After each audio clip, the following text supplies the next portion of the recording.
muito mais. Peço com uma salva de palmas para entrar aqui no palco Felipe Guinan e Carlos. Esqueci o nome do Carlos. Carlos Campanini. Carlos Campanini. Que vergonha. Carlos Campanini. Uma salva de palmas. Aê.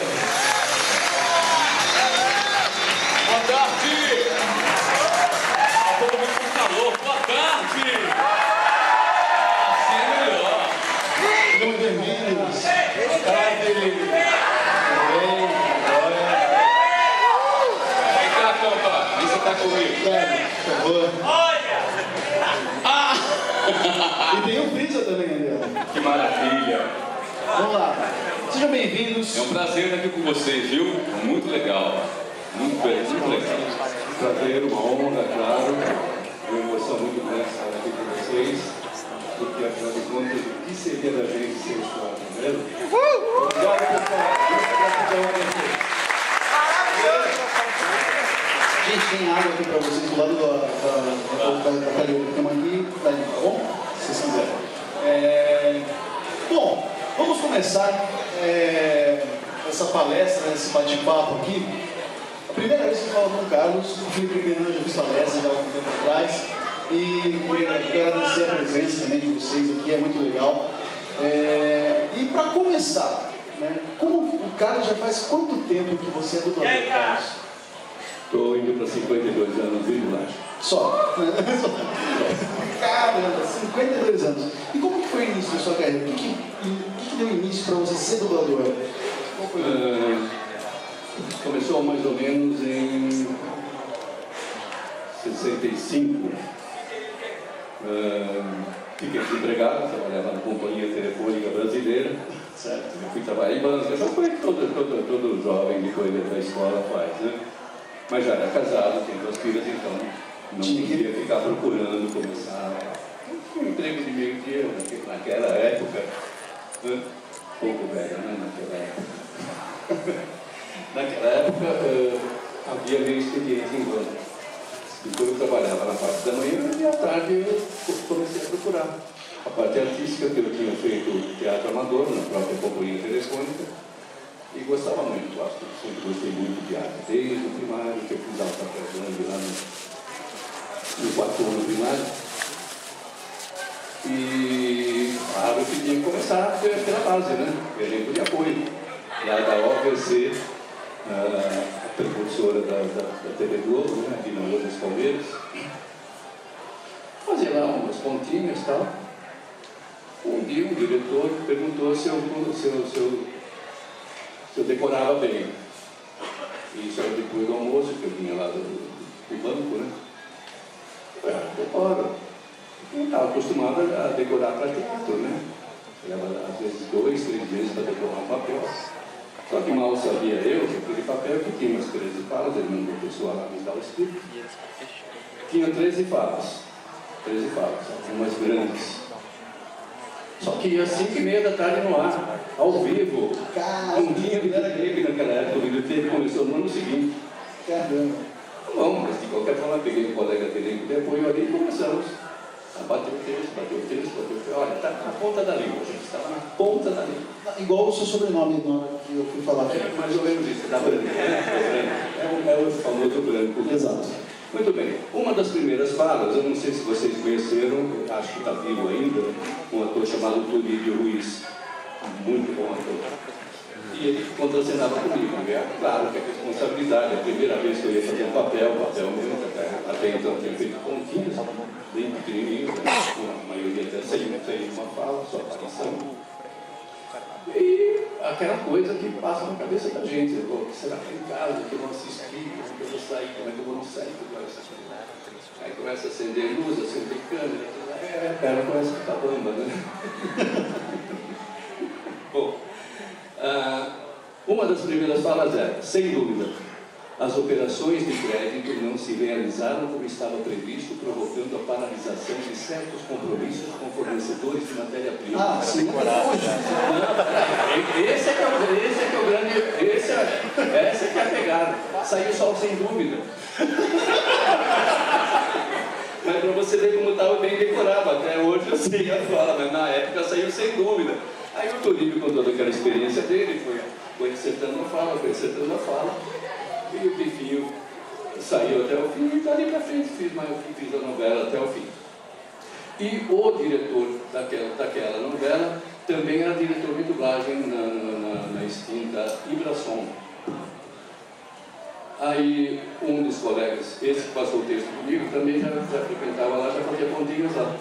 Me falou se eu gostaria de... Cara, eu era muito curioso para saber o que era dublagem, né? Eu não fazia ideia, que assistia o filme dublado, era aqueles primeiros, né? Aquelas primeiras séries dubladas, né? Era não sei o que de Bengala, Lanceiros de Bengala, qualquer coisa parecida. E era muito curioso para saber como é que era dublagem. E foi lá que eu dei meus primeiros passos na Ibrasom, que um ano depois fechou, e aí depois eu fui para a AIC. Isso era onde? A Ibrasom era perto da Praça Marechal Deodoro, na Rua Sirineus, São Paulo. São Paulo mesmo. Aí, um ano e pouco depois que ela fechou, fui lá para a AIC e pouquíssimo tempo depois, com muita sorte, eu ganhei a minha primeira série, que foi o Túnel do Tempo. Oh, legal. E o Felipe Granada? Bem, vamos lá. Quando ele começou a dublagem, você estava onde? No saco do meu pai. Pra quem não sabe, eu sou carioca, eu estou em São Paulo tem 10 anos. Mas eu comecei a dublar no Rio de Janeiro há 25 anos, na Herbert Richards. E aí meu começo foi meio doido, porque eu fazia teatro, e aí eu conheci uma dubladora que fazia peça de teatro comigo. E ela falou que um diretor de dublagem, que é o Newton da Mata, para quem não sabe, a voz do Bruce Willis, maravilhoso, já falecido, infelizmente. Que Deus o tenha, né? Ele ia montar uma peça de teatro com o Selton Mello. E o Selton Mello também é dublador, alguns devem saber disso. E aí o Selton passou por uma novela e não ia mais fazer a peça. Ele queria alguém da idade do Selton para fazer essa peça com ele. E aí abriu um teste para vários rapazes lá nessa minha faixa, na época eu tinha 20 e poucos anos. E aí, tava lá um monte de rapazes sentados assim no banco, né, no teatro, tipo esse. E aí entrava o rapaz, fazia o teste, saía meio borocochô. Aí entrava outro, saía borocochô. E eu não ouvia nenhum rapaz falar. Eu só ouvia o Newton da Mata falar, com aquela voz famosa do Bruce Willis. Então, gente, se o teste é dessas pessoas, por que eu não ouço essas pessoas? Eu só ouço ele. Quando eu cheguei lá, eu era o último. Eu entendi que era uma improvisação. Eles faziam a peça da história do Oscar Wilde, um escritor famoso, que era homossexual e tinha um amante jovem.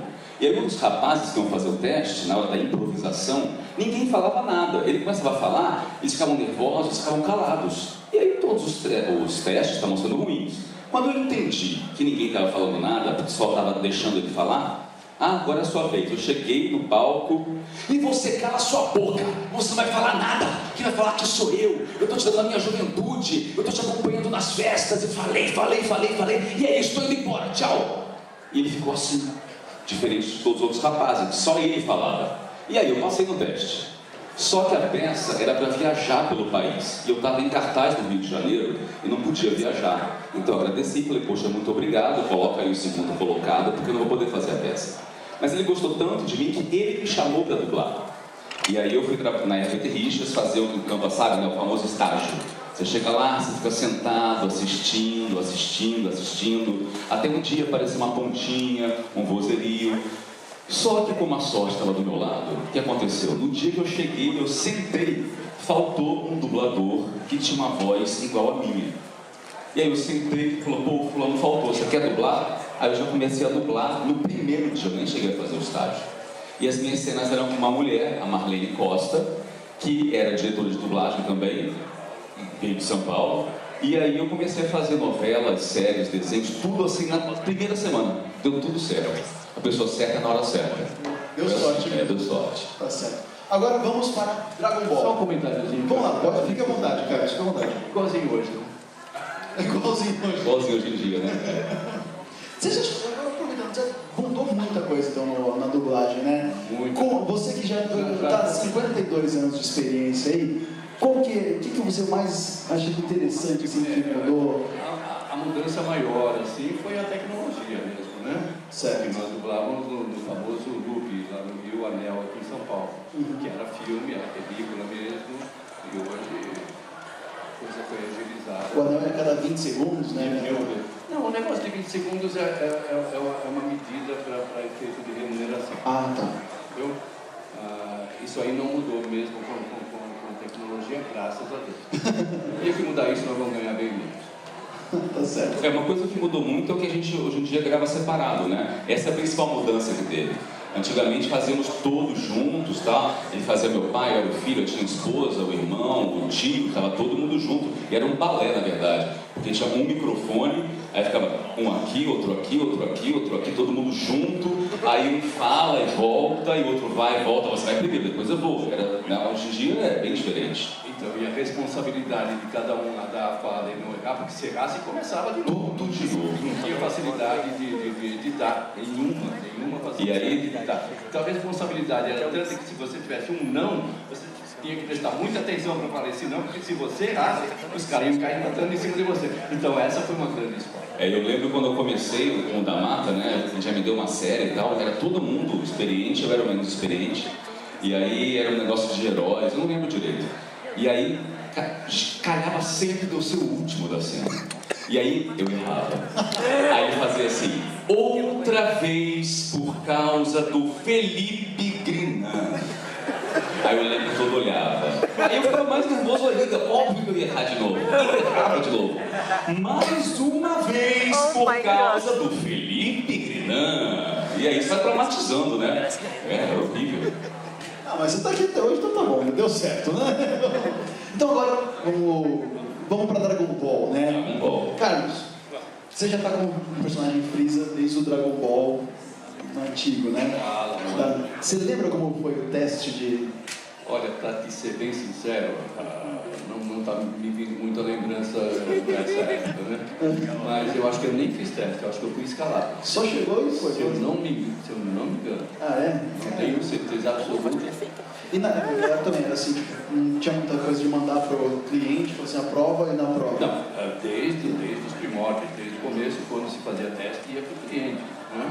Ah, sim, no caso o senhor acho que já tinha mandado e já me falou assim. Eu tenho a impressão que gravamos o primeiro episódio, eu acho que o cliente aprovou e deu certo. Deve ter sido por aí. Tá certo. Realmente não me recordo, não. Tá. Isso é sinceridade. Felipe, lembra como foi para fazer o Wiz? Então, na verdade, também não teve teste para mim. O Wendel olhou lá e achou que o Wiz tinha uma voz muito parecida com a minha e que eu ia fazer, né? É bem semelhante à minha voz. E queria ser tranquilo, escolheu por isso. Pelo meu grave. Seu grave, né? Meu grave. Sim, Wiz. Ele falou, quem é Felipe Grinan? Pô, e aí, na verdade, assim, porque ele percebeu de cara que o Wiz era um personagem engraçado. Tinha que ter isso. Embora eu faça muitos galãs, às vezes eu pego umas comédias para fazer e o Wendel sabe disso. Ele achou que ali, pô, eu ia dar conta. Só que o que é engraçado é que o personagem tem aquele jeito muito particular dele, né? Muito específico, elegante, eu diria. E eu, quando comecei a ver, eu falei, Wendel, é isso mesmo? Mas é para fazer isso mesmo? Ele falou assim, é. Eu falei, aí eu comecei a fazer, comecei a colocar uns capos, comecei a inventar umas coisinhas, e hoje em dia o Marcelo Del Greco, que é o tradutor, ele já traduz especificamente pro Wiz que eu fui ajudando a conduzir. Ele coloca umas palavras que tem a ver com o que eu costumo usar, pitoresco. A gente tenta colocar palavras rebuscadas, palavras diferentes, por hora, deveras, palavras assim que não são muito usuais, que ele tem um jeito mais refinado, eu acho. O mais engraçado é que o Freeza tem uma voz muito parecida com a minha, né? E para construir o personagem, no caso, você chegou, você viu o Freeza e já foi... Mais uma vez, vou ser bem sincero com você. A primeira vez que eu vi o Freeza na tela, deu vontade de bichar.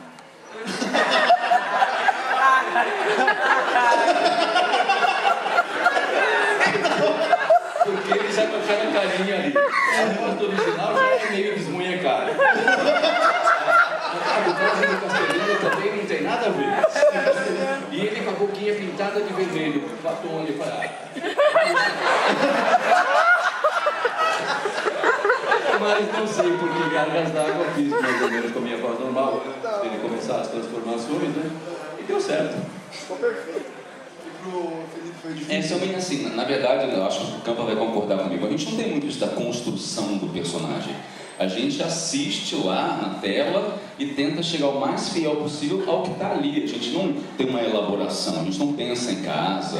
É diferente do teatro, porque o teatro tem que construir o corpo, aí tem um figurino, tem um andar, tem um sapato específico. Lá não, você tem o seu aparelho. Eu costumo dizer, a gente tem que aprender a tocar esse instrumento aqui, tocar cordas vocais. E aí você olha e tenta aproximar. Às vezes, tanto que no começo, se você começa a fazer um personagem, bem no comecinho, te pedem, faz aquele personagem, às vezes você nem consegue fazer direito porque você está muito... Eu faço aquilo que eu ouço. Depois de um tempo, já faz tanto tempo, você já sabe como é aquela voz. Mas no começo é muito a partir do que você está ouvindo. O seu estímulo é você estar ouvindo o original, você vai fazendo junto com aquele som. É mais ou menos isso, né? Não tem uma construção.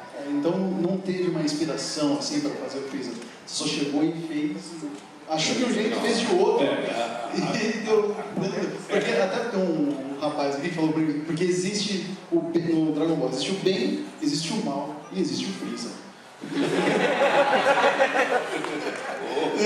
Muito bem colocado. Porque o cara é malvado. Mal. Bota mal nisso. Então, mas ali no começo, pelo menos eu não lembro de passarem essa linha do personagem, dessa maldade dele.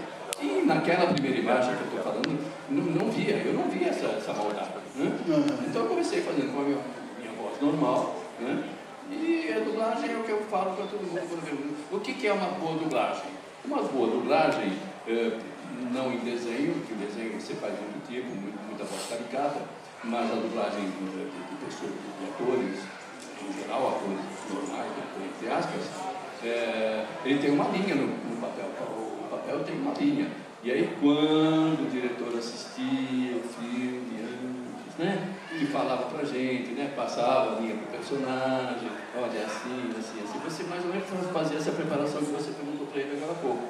Nada muito elaborado, mas você seguia aquela linha. Né? Pro Freeza eu acho que não teve isso.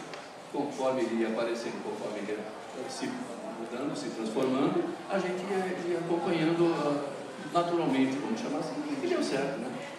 Agora então, só que aquela minha expressão agora anterior aí, com um pouquinho de desânimo, foi que hoje em dia está difícil de diretor assistir o filme antes.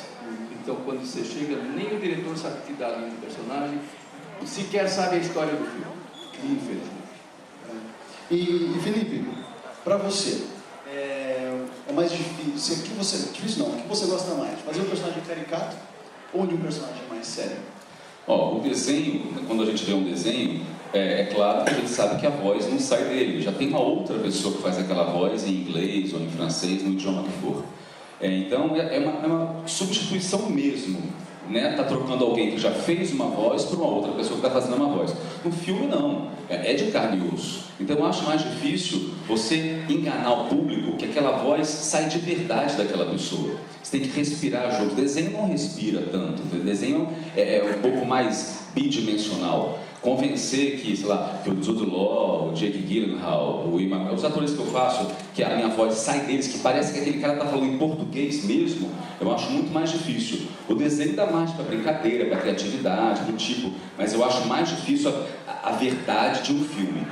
E a boa dublagem, como o Camba estava falando, é aquela dublagem quando ela não aparece. Quando você acaba de ver o filme e fala, caramba, o Robert De Niro é maravilhoso. Você esquece que estava em português, você está assistindo. E nesse ponto é um pouco injusto com a gente, porque quanto melhor nós formos, menos seremos percebidos. E por outro lado, se você errar uma boquinha das 1800 do filme, olha que dublagem ruim. Você pode acertar 1799, você errou uma boca, a dublagem é ruim. Entendeu? E a dublagem boa é aquela que não aparece. Então eu acho mais desafiador você fazer o longa, o filme. Eu não tinha acabado o raciocínio, você quase concluiu. Na minha opinião, o que é uma boa dublagem é quando você olha para o personagem e ele está falando em português. Você acha que ele está falando em português. Fora isso, parece que o cara está falando aqui e a voz está saindo aqui. Isso não é uma boa dublagem. E com relação a essa boa dublagem e tal, temos grandes nomes na dublagem hoje no Brasil, né? E vocês acham que está surgindo nomes novos? Como vocês acompanham o mercado? Você tem alguém que é novo? Sabe? Tem alguma coisa assim para vocês? Olha, tanta gente nova. É difícil de até saber o nome das pessoas. Nem personagem. É muito coisa. O que acontece a gente tem hoje em dia, não tinha no passado os realities, né? Alguns trabalhos que eu vejo, e normalmente também eu vejo vozes novas, assistindo em casa, eu não ligo o nome da pessoa, que antigamente você ouvia, esse eu conheço, esse já vi. Hoje em dia está um pouco difícil. Mas da nova geração, você tem que tirar um Glauco, que faz também o Dragon Ball, ele faz o... Zamasu. Isso, o Zamasu, né? Ele é um que chegou chegando. O Lafay, que foi para Miami, o Lafay é nova geração? Não. É nova, para mim. Então eu, em 25 anos de carreira, sou nova geração também para você? Claro, você viu. Claro. Eu sou tataravô, na verdade. E eu não sou pioneiro não, hein, gente? Mas o que acontece é que, hoje em dia, a gente tem muitos programas do Discovery, por exemplo, que são esses realities. Então, o Discovery é um canal que pede sempre vozes novas. Isso está aumentando, né, o volume de pessoas novas entrando, tem muita gente fazendo pouquinhas coisinhas. Então, no mercado, a gente chega às vezes no estúdio, tem um monte de gente que você não sabe quem é mais. Diferente de quando ele começou a dublar, era assim, quando eu comecei também era um pouco assim. A pessoa fazia, já sabia, Mônica Rossi, William Fischer, já reconhecia pela respiração quem era. Hoje em dia a pessoa pode falar o filme inteiro e você fala, putz, não tenho a menor ideia de quem seja. Mas tem gente nova. Pensando assim, tem César Emília, outro chegou muito bem, de mulheres novas assim. Deve ter, gente, com certeza. Mariana Zinck, por exemplo. Eu, por enquanto, não ligo o nome da pessoa. E entre, você até comentou, não consegui captar, mas entre personagem real e dublado, qual que vocês preferem? Eu acho mais desafiador fazer o filme. Pra mim é mais... É desafiador. Porque aí tem atores indicados pro Oscar, tem uma construção. Eu sou um ator de teatro originalmente, já fiz monólogo e tal, então eu tenho essa bagagem de interpretação, eu gosto disso. O desenho é divertido, mas ele é meio raso. O personagem tem uma característica, meio que vai aquilo o tempo todo, ele não envelhece, vai ficar 20 anos fazendo o cara, ele é igual àqueles 20 anos. Eu tenho atores que eu comecei a dublar há 20 anos, eu estou envelhecendo e eles também. Então eu vejo eles amadurecendo enquanto atores, ganhando prêmios, ganhando Oscar, eu estou indo com eles. Para mim é legal, eu tenho que correr atrás, porque eles estão lá lapidando, e se eu ficar lá atrás, eles estão melhorando e eu não. Eu tenho que correr atrás para continuar no nível deles, isso é muito desafiador. E eu não tive nenhuma especialização em desenho animado. Eu tinha uma dificuldade muito grande no começo e até o meio da carreira, e isso, através dos tempos, foi se concretizando. Eu tinha facilidade de manter tipo, entendeu? Então, se eu fizesse um papelzinho pequeno, um papelzinho um pouquinho mais, tinha que ser naquele episódio. Se eu pegasse um fixo, por exemplo, eu tinha muita dificuldade de fazer o registro daquele tipo, eu não tenho essa técnica. Então, eu não me especializei em desenho. Então, por isso já... Para você é melhor um personagem. Eu prefiro fazer os atores. Os atores. E gosto de desafios também. Legal. E... Espera só um pouquinho, deixa eu só ver aqui. Com relação aí, no caso do Dragon Ball, você lembra de como que era a dublagem antiga? Teve alguma diferença do Dragon Ball que foi pro Dragon Ball Super, que é o que está agora, para vocês? Diferença no desenho, na dublagem, no personagem. No personagem não, né? Mas no caso na dublagem mesmo, na parte técnica. Olha, o grande problema é o seguinte: vocês fãs sabem 300 milhões de vezes mais do que nós a respeito até do personagem. Porque a gente vai para o estúdio e só vê o personagem, a hora que você vai dublar aquela cena, e mais nada.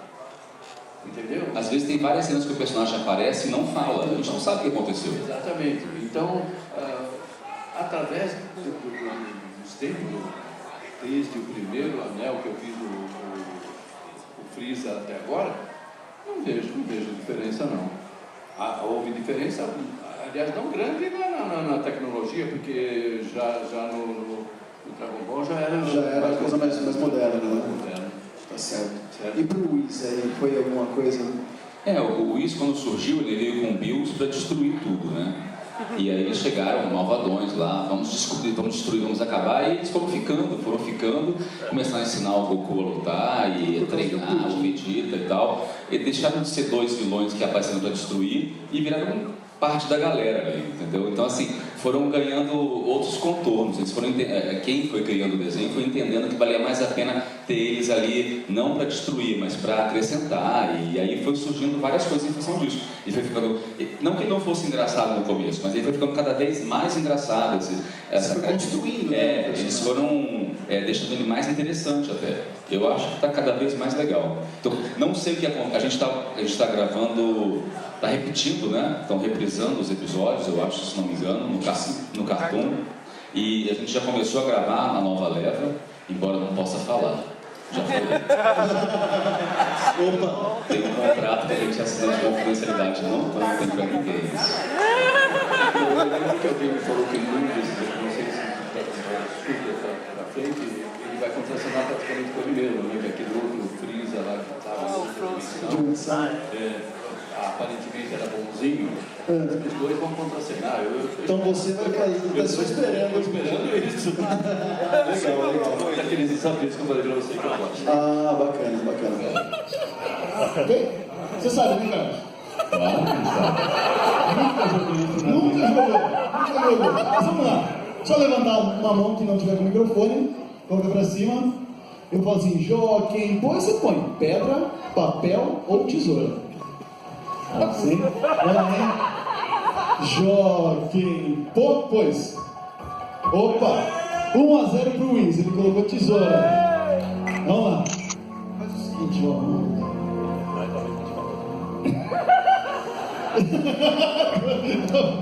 Vamos lá. Joaquim, pois mesmo. 1-1 agora, tá empatado. Agora, quem ganhar vai ser o campeão intergaláctico aqui no Anime Dreams, hein? Vamos lá. Joaquim, e caramba, tá disputado. Os dois colocaram papel. Tá disputado. Quem será melhor? O Freeza ou o Whis? Quem será? Cadê a torcida, gente?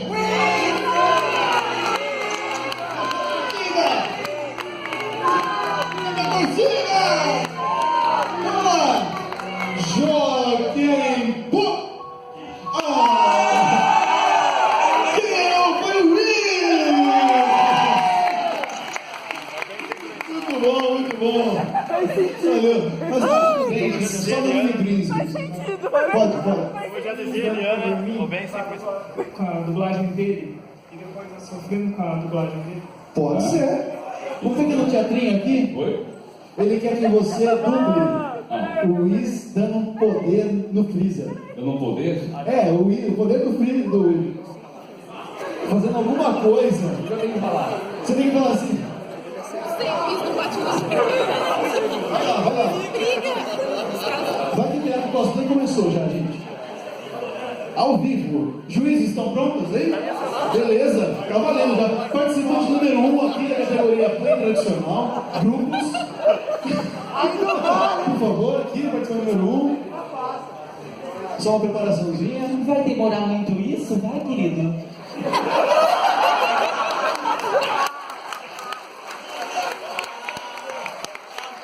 Se eu quiser que o tempo urge. Você não passa de um verme deveras minúsculo. E essa tarde pitoresca está maravilhosa. Mas sai da minha frente, você não merece estar aqui nesse palco comigo. Sai agora! Oh, não. O que foi? O gato comeu sua língua? De qualquer forma, eu vou te derrotar, você vai ver. Duvido muito, querido. Meu poder é maior do que o seu. Acho que não. Você vai ver. Mostre-me. Vamos lá. Porra, seu verme! Ai, esse raio é uma delícia.